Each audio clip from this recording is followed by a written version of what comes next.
All Oh, yours. Cool. Thank you. thank you. Good afternoon, everyone. I appreciate you joining us this afternoon. My name is Michael Tattuaswamy. If you haven't hopped onto one of our office hours, I'm the director of the Enabling Services and Support team here at the Tech Center. These sessions are aimed to focus on very specific topics each month to give you the opportunity to ask any questions with any challenges that you might be running into in those areas.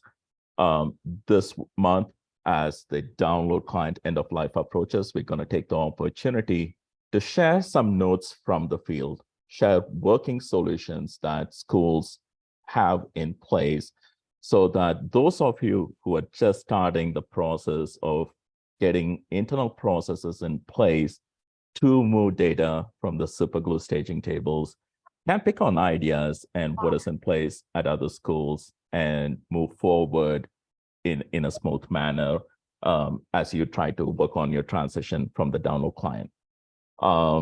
Let me take a look at the participants. Sandoval, I think we're at about 55. Is it safe? Should we go ahead and get started? Yeah, I think that's probably a good number, Michael. Okay. Yeah, for attendees, we do want to use the chat today for any questions or comments that you have. We're using the chat window, and our various teams will be monitoring and responding for you today. This session is being recorded, and we will send out both the recording and the slide deck in no more than 10 business days for a turnaround. We'll send notice back out to the community here when that's available. Excuse me, closed captioning is available for this noon hour event. If you're not seeing it and you need it, look for the closed captioning button on your Zoom dashboard. And that should take care of the housekeeping for now, I think. Thanks, Michael. Thank you, Sandoval. And just a friendly reminder, folks, while the presentation focuses on what schools are doing as they are as they've worked on migrating, transitioning from the download client completely to SuperGlue, at the end, we will take questions about our other products and services that Tech Center provides and supports. So if there is any question that you're looking to ask, it would provide the perfect opportunity. So here's a quick look at our agenda today. Again, the presentation will be short. Our focus is to make sure we have enough time for any Q&A, address all the questions you might have. So what to expect after June 30th when we talk about the end of life of the download client, notes from the field, and the Tech Center suggested approach to if you're just getting started on moving away and trying to create processes to process the data from the staging client tables, how can you move forward in the limited time you have, and other notes that has impacts on specific SIS. I want to clarify again, the Tech Center suggested approach is based on solutions that some of our schools have put in place. All right, so what are we talking about when we mention download client end of life? Starting July 1st, if you run into any bugs in the download client, we do not have support in place to address those. All new fields, especially the legislative mandate fields that we're working on, have been delivered only through SuperGlue. So if you're still on download client, you're not receiving a lot of the new fields that Apply has released and SuperGlue is delivering today. So again, it's a reason to look at migrating and relying on your data that is being delivered to the staging table. CCC Apply 6.13 is on its way. SuperGlue 4.7 is on its way. That is delivering the new fields like the parent-student field. That's being delivered only through SuperGlue. And as we approach the end of the year, December 31, the download client infrastructure here on the back end will be dismantled. So the download client will not download any new applications after the end of this year. So if you had attended our session at SysWorld, some of this will be familiar. We reached out to colleagues in our system who are completely relying on data delivered by SuperGlue.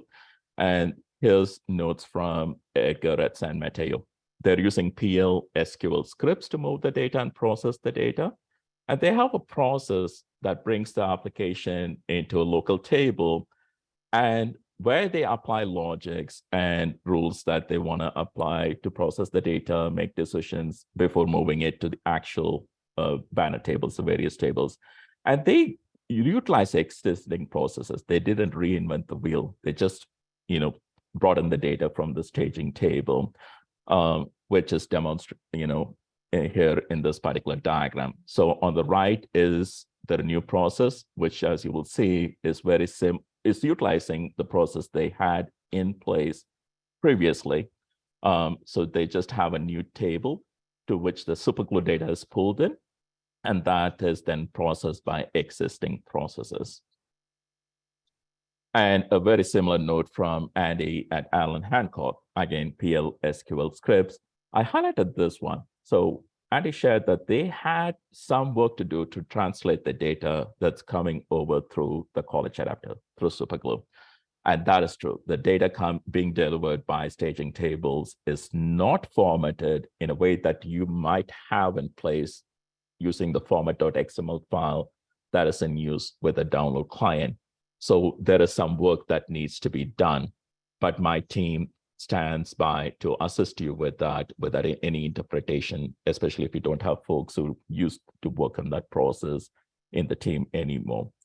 And Allen Hancock processes, they have a job that runs every 20 minutes so that they check for new applicants that they haven't processed previously, and they pull that into their existing processes.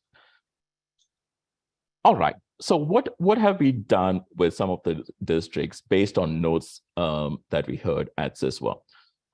We are proposing that schools use a timestamp, unique batch ID value, whenever you're running a process to look at new applications that have come in.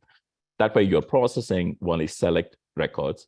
And once the process is done, I also want to add, you can remove those records from the staging table.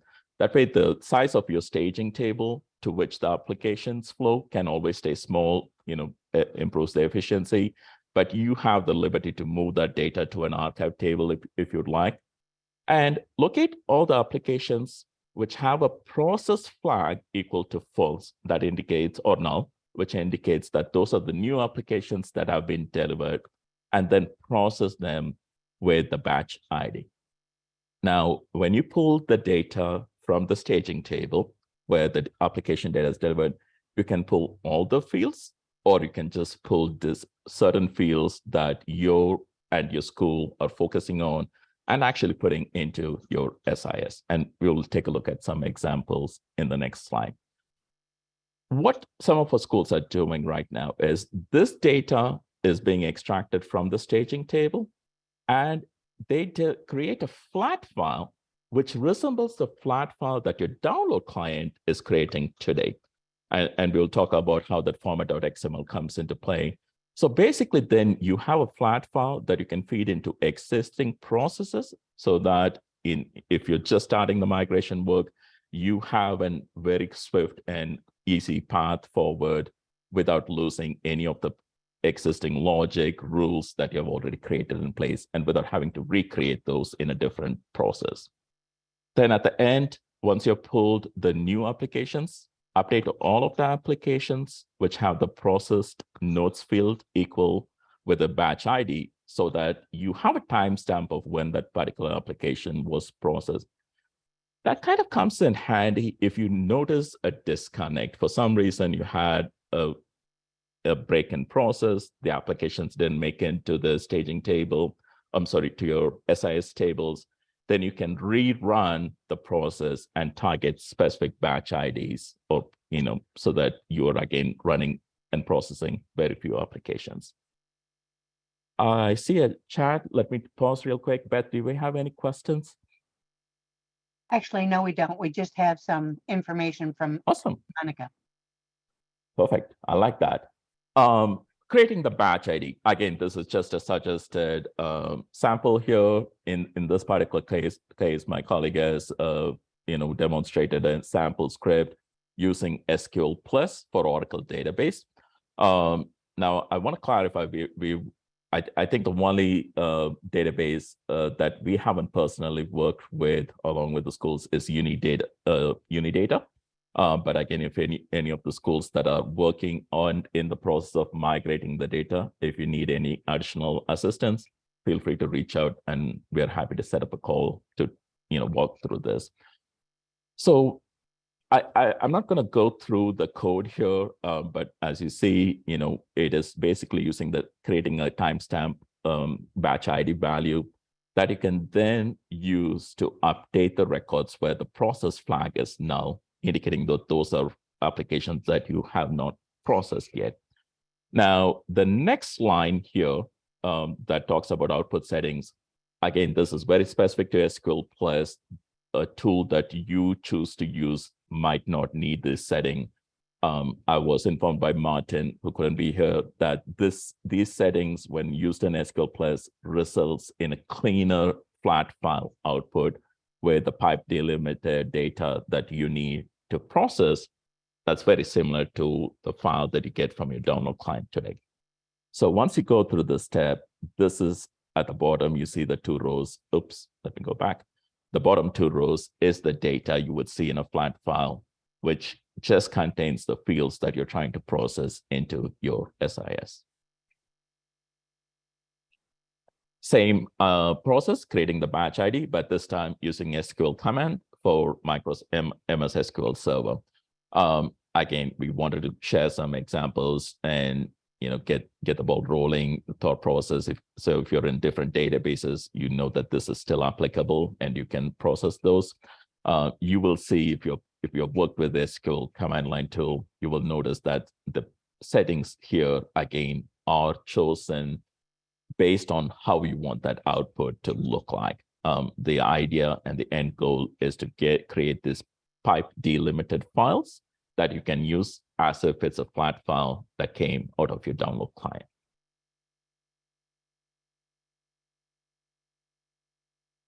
Okay, so the format.xml file, quite a bit of magic happens in that file today. Where this is a file that you're using with your download client that allows you to apply certain formats and convert values that are coming through from via the download client.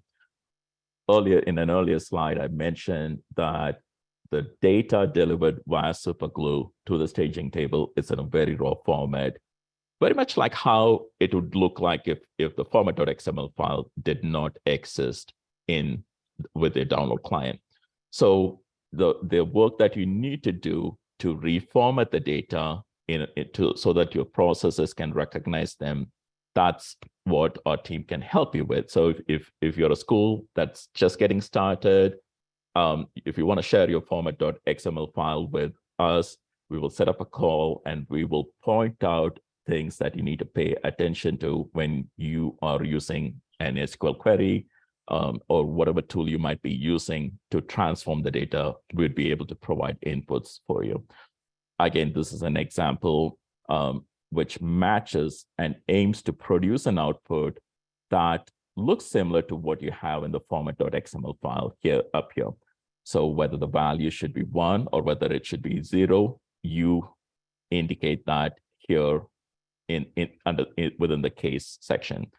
Again, what this looks like might look different based on the tool you use to process the data from the staging table, but we'd be happy to talk and assist you with that process if you need some extra assistance.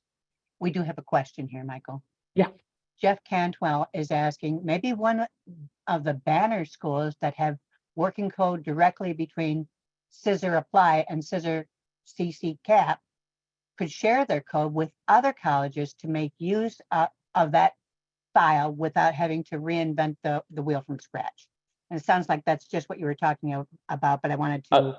Absolutely. One of the things we actually talked about a lot is, can we just create a file and send it to all the schools that they can use? And that's when we realized with the format.xml, the local rules that you might be trying to apply, that needs to come into play. But yeah, we would be happy if you can drop a note, or Monica, if you can take note of who asked that question or made the comment.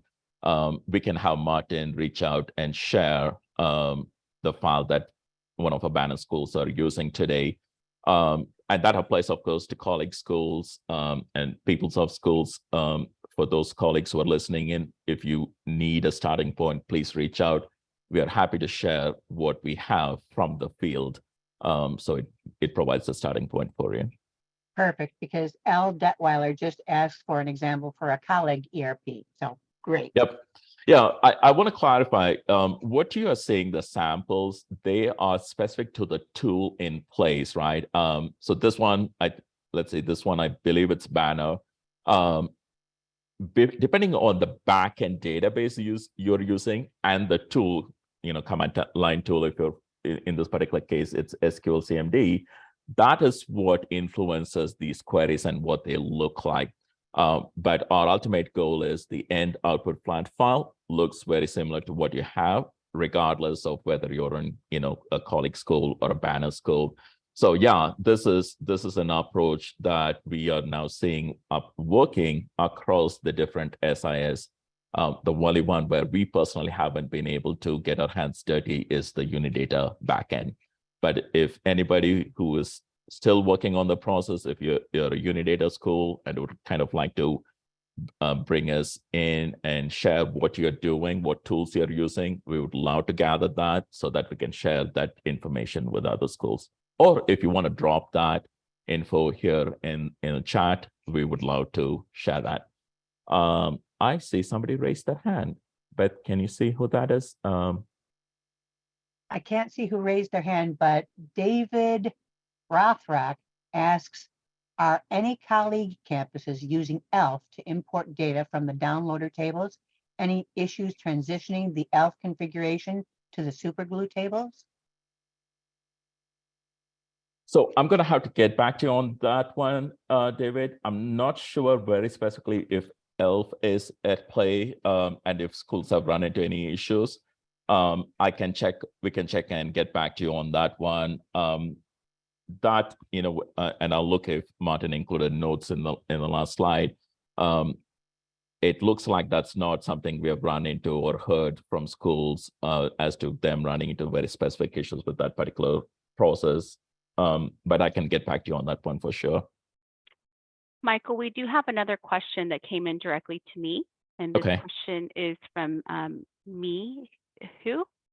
And the question is, can we get the code? Oh, I'm so sorry. I scrolled down a little too fast. Can we get the codes from colleague schools? Yeah, we can definitely share that. Again, remember the what we have, the code is not specific to colleague or banner, but it's more specific to the database backend database you're using and the tool you have at your disposal.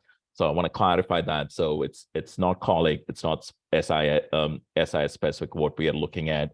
It's more specific to the database that you're using in the backend and what tools you can use with. That being said, I'll also clarify, still please reach out to us, and we will share the CRM's email ID where you could drop us a note and let us know you require some assistance. That allows us to keep track and follow up with you. If you are using a tool that we have not worked with, or some of the schools that have shared the notes have not worked with, that still allows us to explore how to get to this endpoint using the tools you have in place and have access to. So I want to clarify, even if we don't have that we have not worked with that particular tool or database backend, we would still explore and work with you to try to get you to the finish line. Any other questions? Yes, there's a question from email. Are any PeoplesSoft campuses, have they already moved to SuperGlue and are live in production? Absolutely. The LACCD is live on SuperGlue. And actually, let me address that.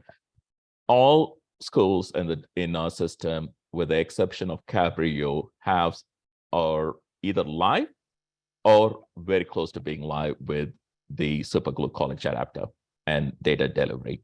And as you might have heard, there is also Feather River, which is a banner SaaS school that is also receiving the data through the Ethos integration. So PeopleSoft schools also have the college adapter live and are receiving the data and are processing the data and moving it to their SIS tables. Hopefully that addressed that. We have some schools that are PeopleSoft and are using Microsoft SQL database to receive the data. Let me add that. So one of the things with the SuperGlue delivery, you can have SuperGlue deliver data to a standalone database. So let's say if you're a Unidata school, you don't need to have SuperGlue deliver the data directly into your Unidata database if you don't want to pursue that.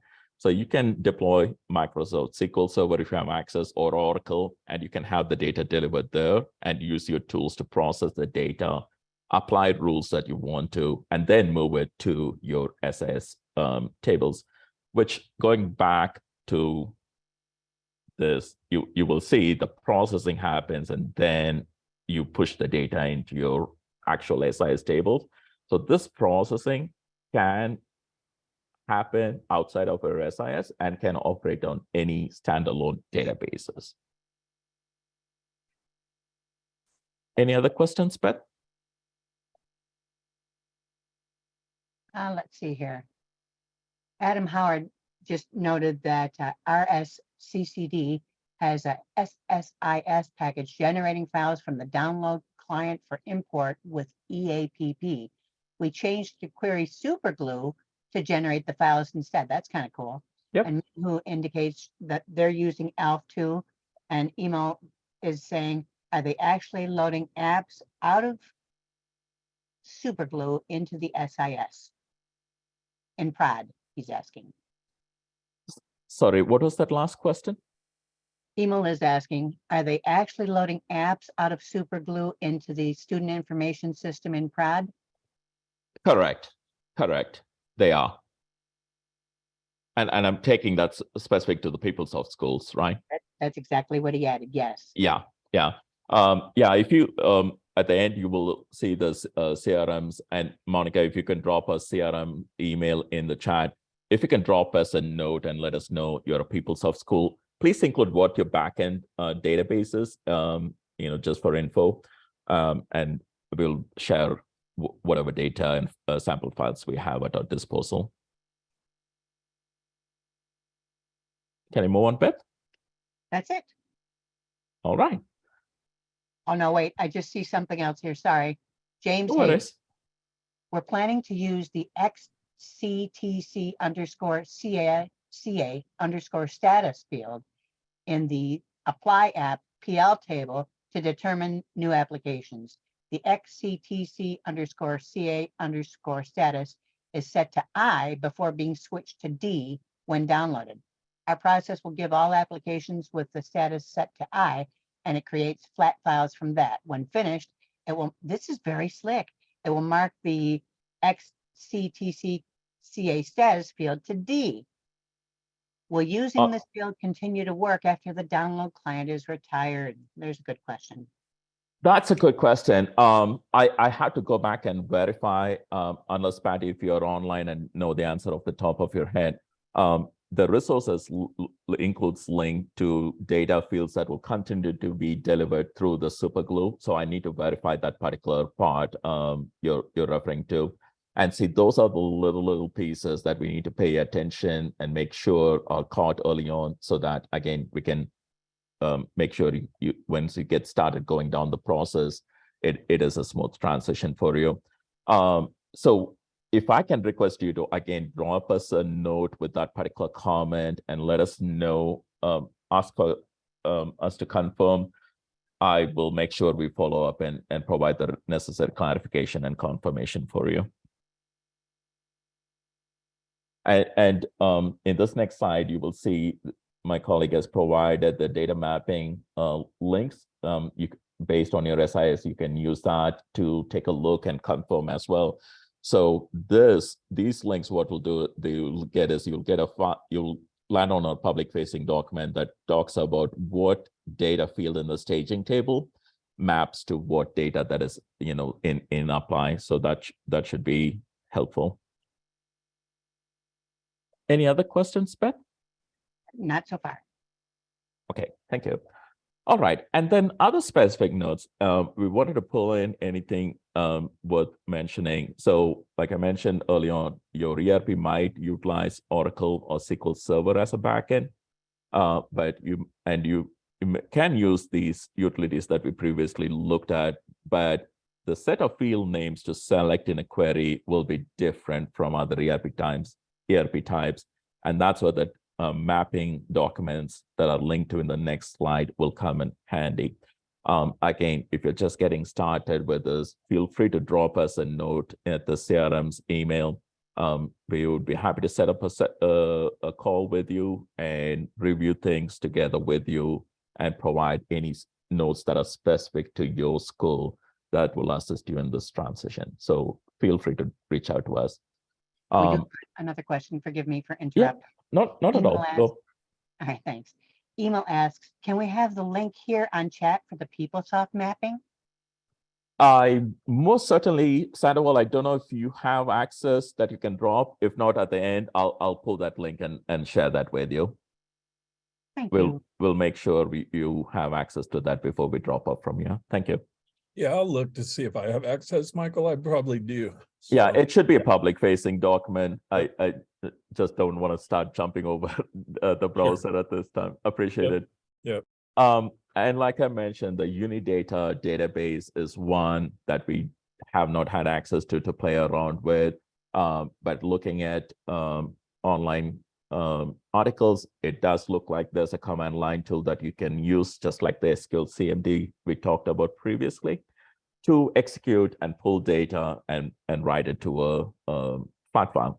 And of course, depending on your environment, PowerShell or Python, which applies to pretty much all of the SIS, I would think you would be able to employ those as well.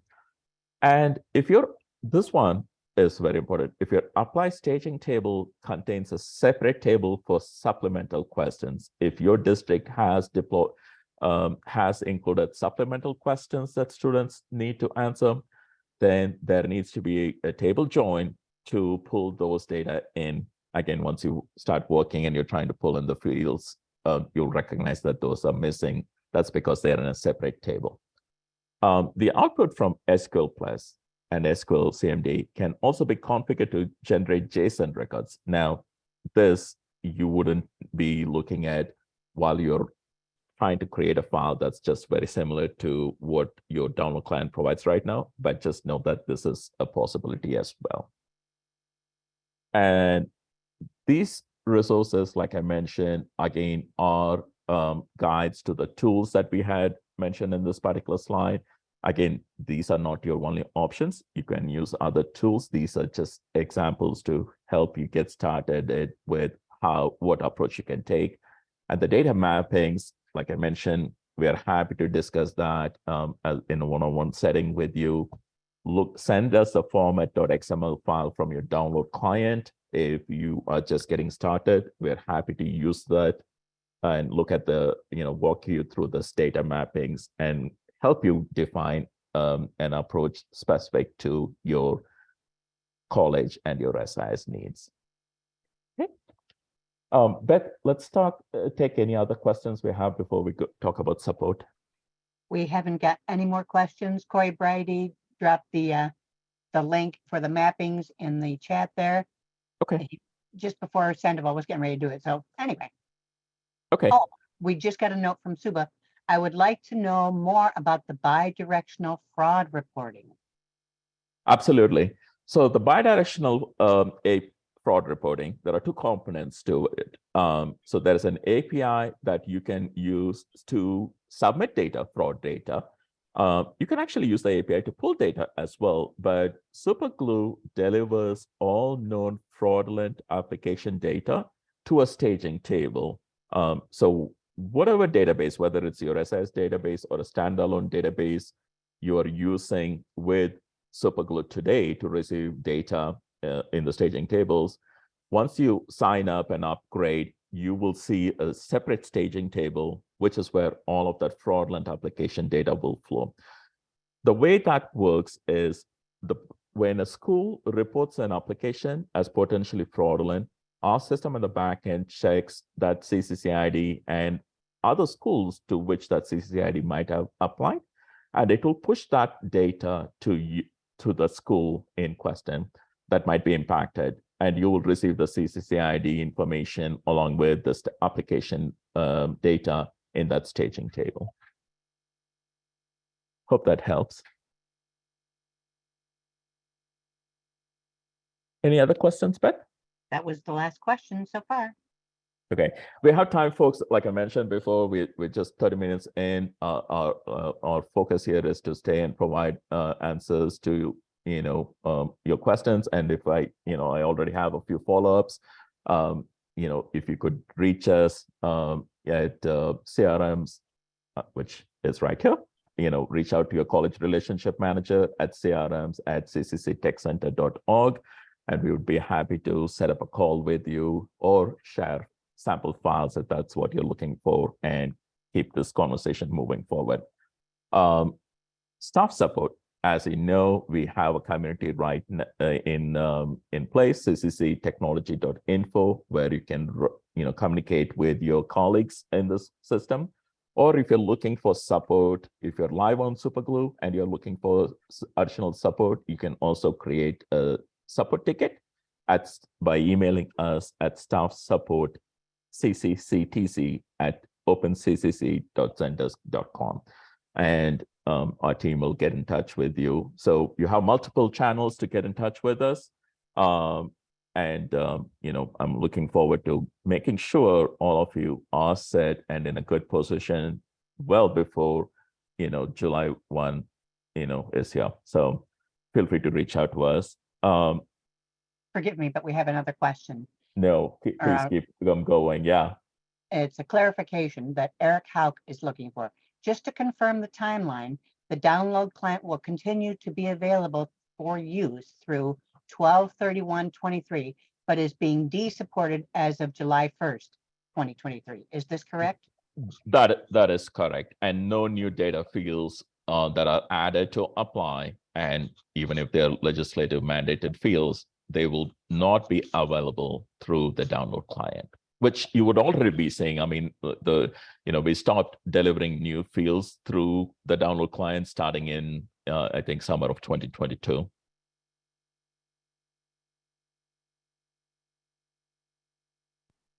Any other questions, Beth? Nope, that's it so far. All right. We will hang around, folks. Feel free to take some time. If we don't get any new questions in the next 5 minutes or so, and we see people dropping off, then we'll bring this to a close. And like I mentioned, we are happy to answer any questions you might have about Apply or any of the other products that Tech Center supports as well. So feel free to let us know how we can help you. Sandoval, do you want to stop the recording, or do you want to keep that rolling until we don't see any new questions coming?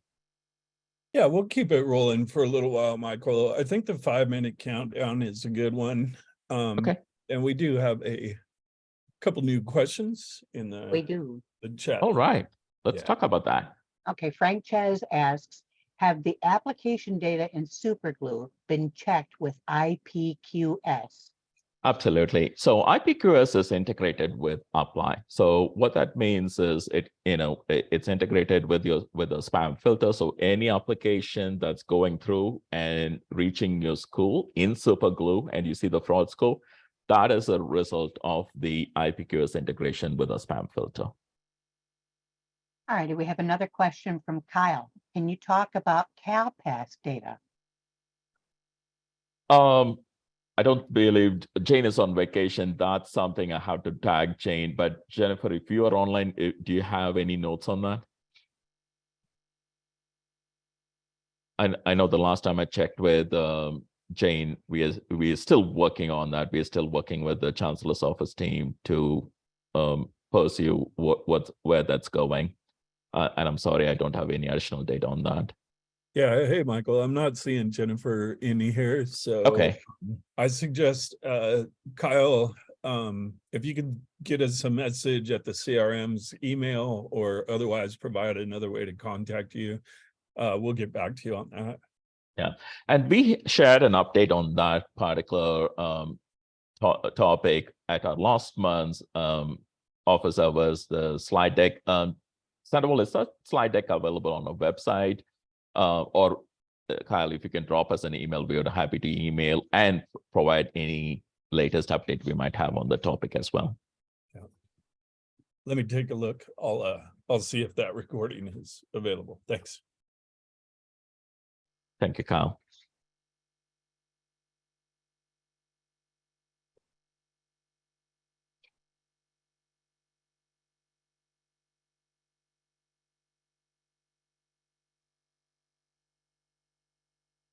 And while, for those who are not active in ccctechnology.info or have not registered an account in ccctechnology.info, please visit, register for an account. That's where we post release notes release related announcements, and also any system outages. So it's a great way to stay on top of what is happening system-wide. And we also have a private spam group there, which is where we discuss any of our fraud combat approach and what measures and what updates are happening that we cannot discuss in a public forum. Those happen in that room. So if you are interested in that and want to be participating in the conversation, please reach out to the CRMs. They will do a check and make sure you get added to that group.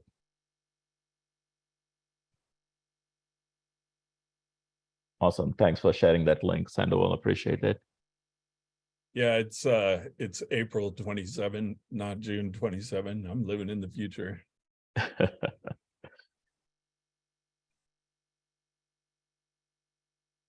Okay.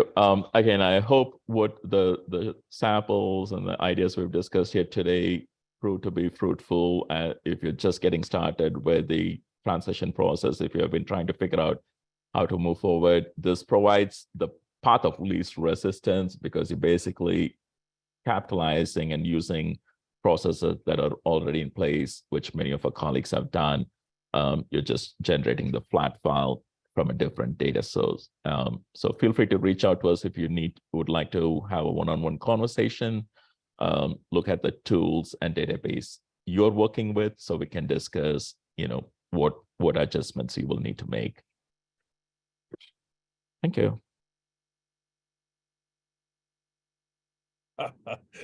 So it looks like I blew that URL completely. It got the period in there at the end. So re-scrambling, folks. Sorry, I'll get the right one in here. And did we get the PeopleSoft? Yeah, that link is placed. Okay, thank you. Yep. Thanks, Corey. We do have a new question from David Gordon. If we have SuperGlue data questions that are not in the document, what would be the best place to look at? Awesome. If you have any questions after looking at that, please reach out to the CRMs at crms@ccctechcenter.org. Let us know what support you're looking for, or you can create a staff support ticket by sending us an email at staffsupport@openccc.zendesk.com. Thank you.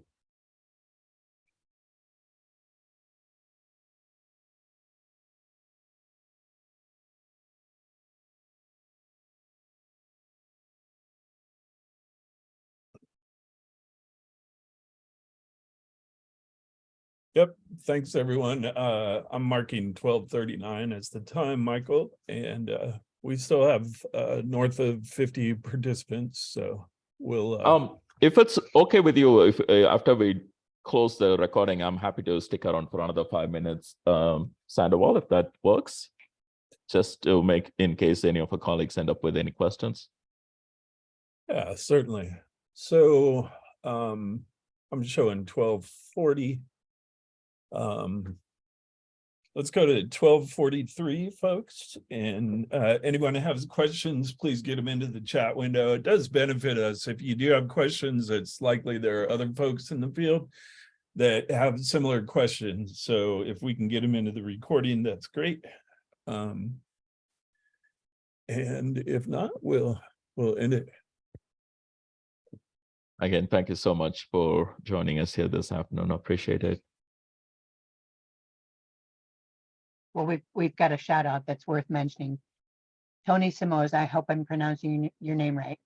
He says, thank you, and a special thank you to Martin Rudd of the Tech Center, who has been very helpful in answering my questions regarding fraud scores. Absolutely. Yeah, it's a big day for Martin and family, so he couldn't be here. His daughter is graduating. We're all very happy for his family, and I couldn't pull him away. But we will be sure to pass that along.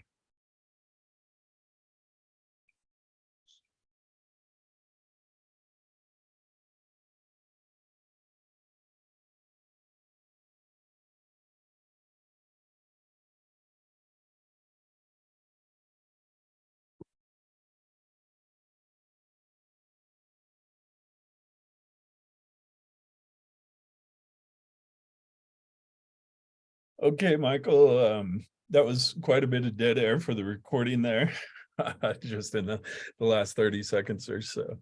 So I do want to encourage anyone who still has a question, let's get those into the chat window. I'm going to give a couple minutes warning here, and then we'll shut the recording down.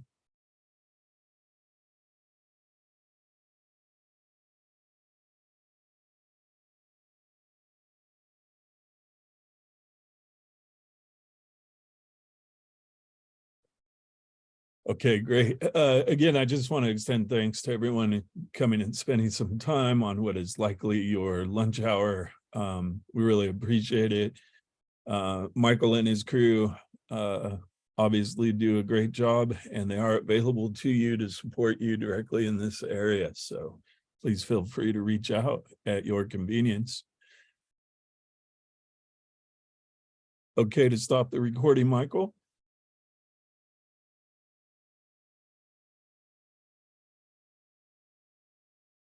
If I can get off mute. Yes, thank you. I figured you were looking for the mute button.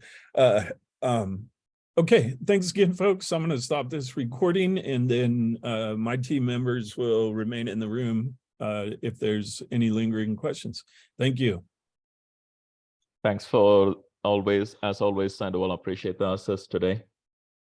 Oh, certainly.